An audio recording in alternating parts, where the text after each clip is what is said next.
আপনার শিশুর জ্বর, গলা ব্যথা, টনসিলের সমস্যা বা কানের ইনফেকশনের জন্য ডাক্তার কি রোইন সাসপেনশন লিখে দিয়েছেন? কিন্তু এই ওষুধটি কী কাজ করে, কিভাবে খেতে হবে এবং কি কি সতর্কতা মানতে হবে তা আপনি জানতে চান?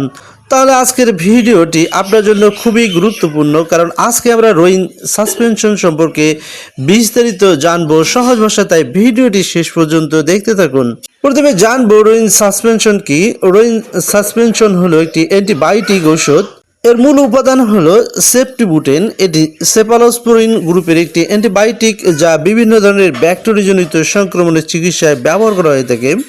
প্রথমে জানবো রোইন সাসপেনশনটি কোন কোন রোগে ডাক্তাররা রোগীদেরকে দিয়ে থাকেন। ডাক্তাররা সাধারণত এই সিরাপটি বাচ্চাদের গলা এবং টনসিলের ইনফেকশন সারাতে, এছাড়া কানের বিভিন্ন ধরনের সংক্রমণ প্রতিরোধে, এছাড়াও সাইনোসাইটিস বা শ্বাসতন্ত্রের ব্যাকটেরিয়াজনিত সংক্রমণ সারাতেও, এছাড়াও ব্রঙ্কাইটিস এবং কিছু ক্ষেত্রে ইউরিনারি ট্র্যাক্ট ইনফেকশনের কারণে এই সিরাপটি দিয়ে থাকেন। এছাড়াও ত্বকের বিভিন্ন ধরনের সংক্রমণ প্রতিরোধে ডাক্তাররা এই সিরাপটি খাওয়ার পরামর্শ দিয়ে থাকেন। রোইন সাসপেনশনটি কিভাবে সিরাপ আকারে প্রস্তুত করতে হবে। রোইন সাসপেনশনটি সাধারণত পাউডার আকারে থাকে। বোতলের সাথে একটি ডাইলুয়েন্ট বা মিশ্রণ তরল বা পানি দেওয়া থাকে। ব্যবহারের আগে বোতলটি ভালো করে ঝাঁকিয়ে নিন। এরপরে যে পানিটি দেওয়া রয়েছে সেই পানিটি সাসপেনশনের মধ্যে ঢেলে দিন এবং ভালোভাবে ঝাঁকিয়ে নিন। ভালো করে ঝাঁকিয়ে নিলে সিরাপ আকারে প্রস্তুত হয়ে যাবে এবং মিশ্রণের পর সম্পূর্ণ সিরাপটি তৈরি হয়ে যাবে। রোইন সিরাপটি প্রতিবার খাওয়ার আগে ভালো করে ঝাঁকিয়ে নিতে হবে। এবারে জানবো রোইন সাসপেনশনটি খাওয়ার নিয়ম। রোইন সাসপেনশনটি সাধারণত রোগীর বয়স, ওজন এবং রোগের ধরন অনুযায়ী ডাক্তার নির্ধারণ করে থাকেন।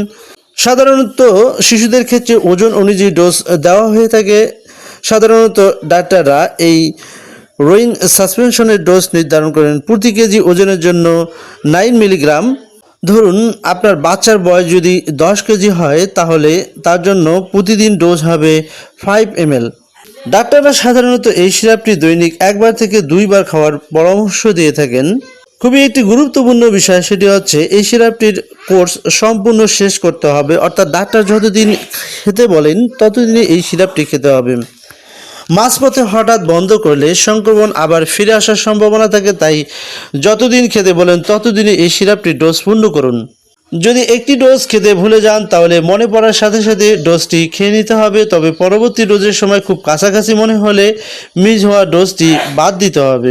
সম্ভাব্য পার্শ্ব প্রতিক্রিয়া। সব ওষুধের মতো রোইন সাসপেনশনেরও কিছু সামান্য পার্শ্ব প্রতিক্রিয়া, যেমন ডায়রিয়া, বমি বমি ভাব, পেটে অস্বস্তি, বমি, মাথা ব্যথা বা ত্বকে র্যাশ, এ ধরনের সামান্য কিছু পার্শ্ব প্রতিক্রিয়া দেখা দিতে পারে। সাধারণত এই সিরাপটির পার্শ্ব প্রতিক্রিয়া খুব মৃদু হয় এবং কিছুদিন পর কমে যায়।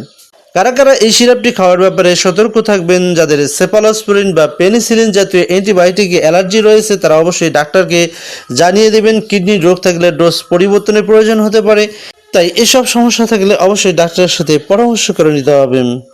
সম্মানিত ভিউয়ার্স, রোইন সাসপেনশন একটি প্রেসক্রিপশন অ্যান্টিবায়োটিক। ডাক্তারের পরামর্শ ছাড়া ব্যবহার করবেন না। অন্য কারো প্রেসক্রিপশন দেখে এই ওষুধ খাবেন না এবং অন্য কাউকে খাওয়ার পরামর্শ দেবেন না।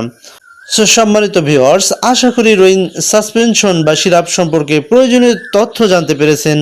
এই ধরনের ঔষধ বিষয়ক সহজ এবং নির্ভরযোগ্য তথ্য পেতে ভিডিওটিতে একটি লাইক দিন, চ্যানেলটিকে সাবস্ক্রাইব করুন এবং নতুন ভিডিওর নোটিফিকেশন পেতে বেল আইকনটিতে ক্লিক করে রাখুন।